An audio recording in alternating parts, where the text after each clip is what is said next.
예, 안녕하십니까. 장달령 변호사입니다.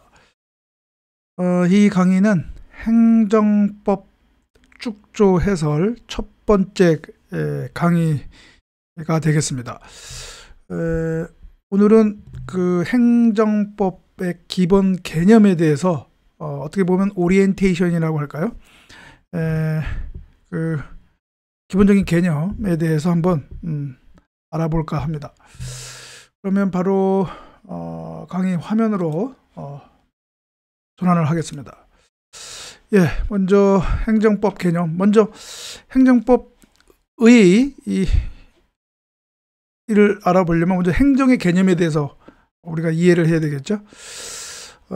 그래서 일단 행정이라고 하는 개념, 그 형식적 측면의 개념과 실질적 측면의 개념이 있습니다. 형식적 측면의 그 개념은 뭐냐? 그 행정부 소속 기관에 의해서, 행정부에 의해서 이루어지는 모든 작용, 이것을 행정이라고 하고요. 실질적 그 권한의 어떤 그 성격을 기준으로 해서 볼 때 실질적 측면으로 보면은 법률의 어떤 범위 내에서, 법률을 벗어날 수는 없죠.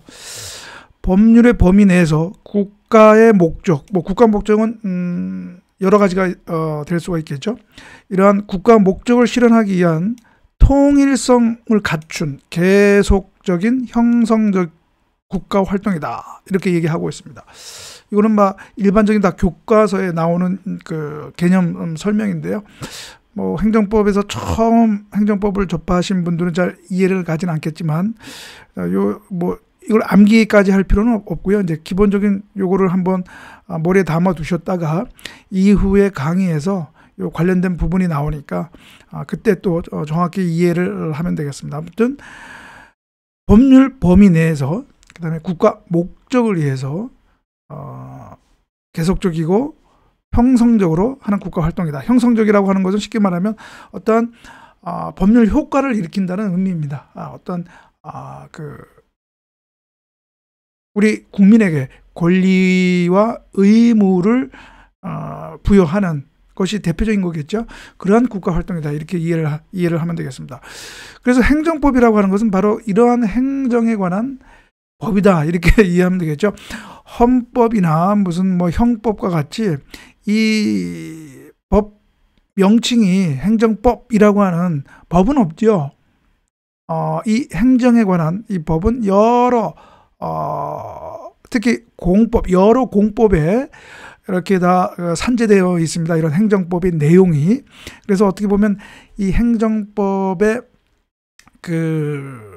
시험에 있어서는 그 시험에 있어서 확인하고 또 암기해야 할 그런 법 과목이 적지 않죠. 그래서 좀 부담이 될 수는 있겠지만 아무튼 그렇다라는 거 기본적으로 이해를 하시면 되겠습니다. 그래서 이 행정법 축조 해설 이 강의도 이후에 이제 강의 순서를 어떻게 할 것이냐 하면, 이 행정법 중에서 중요하다고 생각하는 법을 가지고 그 축조식으로 해서 모든 또 그 조문을 다 할 필요는 또 없고요. 중요하다고 생각하는 그런 그 조문을 중심으로 해서 그 의미와 그 다음에 관련된 판례 또는 헌법재판소 결정이 있으면 그것들도 함께 알아보도록 하겠습니다. 그래서 다음 강의는 제가 그 행정 절차법에 관한 것을 먼저 축조식으로 해서 강의를 할까 합니다. 그리고 이 행정의 유형에 대해서는 여러 그 기준에 따라서 여러 가지로 나눌 수가 있는데, 일단 법 형식을 기준으로 해서는 공법상 행정과 사법상 행정, 이렇게 나눌 수가 있겠죠. 그러니까 공법에 기반한 근거한 행정, 그다음에 사법에 기반한 행정, 이렇게 얘기할 수 있는데요. 그러니까 사법적 효과를 낳게 하는 그런 행정, 이렇게 얘기할 수가 있고요. 공법상 행정에는 크게 권력 행정과 비권력 행정으로 나눌 수가 있습니다. 권력이라고 하는 것은 뭔가 이제 어떤 강제력을 갖는다. 그러니까 국민에게 어떤 의무를 강제하는 그런 것이 대표적인 거겠죠. 그러한 행정, 보통 무슨 뭐 일반적인 어떤 행정 처분이 대표적인 성격이 그러한 권력적 성격을 갖고 있으니까 그런 것들이 이제 권력 행정이고요. 그다음에 비권력 행정이라고 하는 것은 이제 그러한 강제력이 없는 것, 그러니까 국민에게 어떤 의무를 강제하지 않는 것, 뭐 나중에 행정 뭐 절차법에서도 알아보겠지만 뭐 권고라든가 이런 것들이 비권력 행정이라고 볼 수가 있겠습니다. 그다음에 그다음에 수단을 기준으로 했을 때에는 그 침해 행정과 급부 행정을 나눌 수가 있겠죠. 침해 행정이라는 것은 권리를 제한하고 의무를 부과하는 그런 성격을 가진 행정을 침해 행정이라고 하고, 급부 행정은 그 어떤 국민에게 권리를 부여하거나 뭔가 혜택을 부여하는 그런 행정을 급부 행정이라고 하겠죠. 그래서 이것을 구분하는 의미는 뭐가 있느냐면 침해 행정에는 반드시 법률 우위 원칙과 법률 유보 원칙이 원칙적으로 적용이 되는 것이죠. 예, 이것이 중요한 포인트가 되겠습니다. 그래서 법률에 근거해야 되고 또 법률의 또 범위를 넘을 수가 없는 것이죠.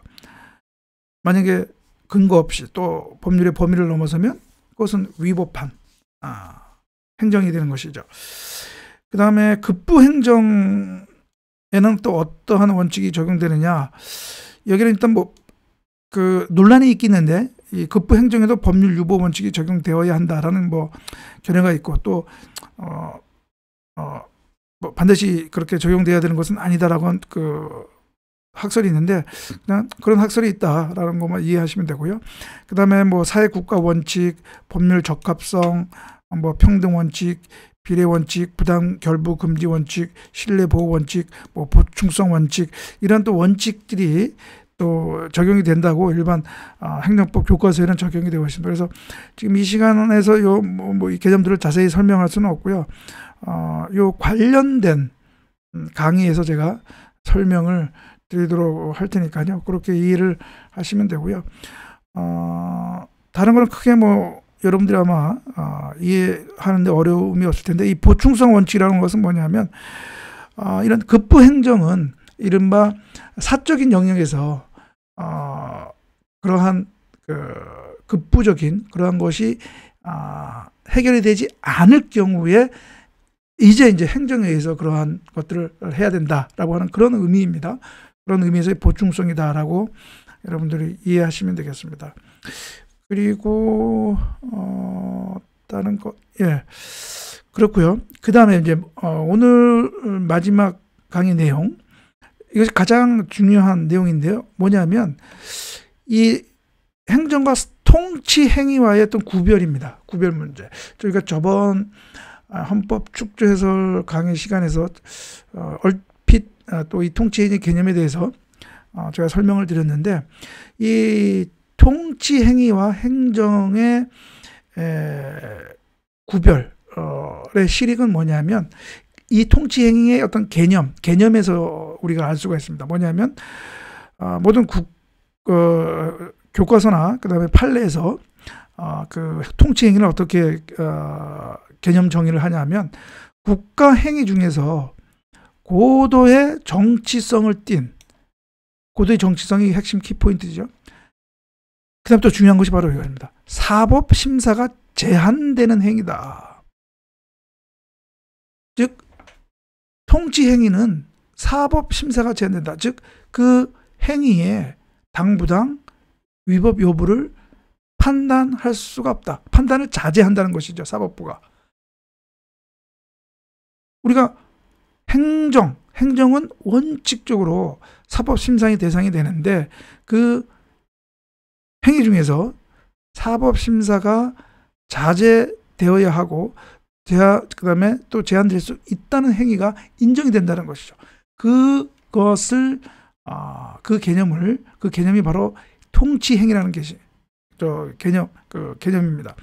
그래서 일반적으로 외국에서도 선전포고, 전쟁, 국가의 승인, 조약 체결, 이런 것들은 그 나라의 어떤 행정 수반이라든가 정치 지도자의 어떤 정치적 결심에 따른 것이다라고 해서 그것이 옳고 그름, 또 뭐 위법 여부 이런 것을 사법부가 판단하지 않는다는 것이죠. 그래서 그 의미에서 통치 행위는 인정이 되고 있다. 뭐 이 통치 행위의 그 인정 여부에 대해서 긍정설, 부정설 이런 학설 대립도 있지만 그건 의미는 없고요.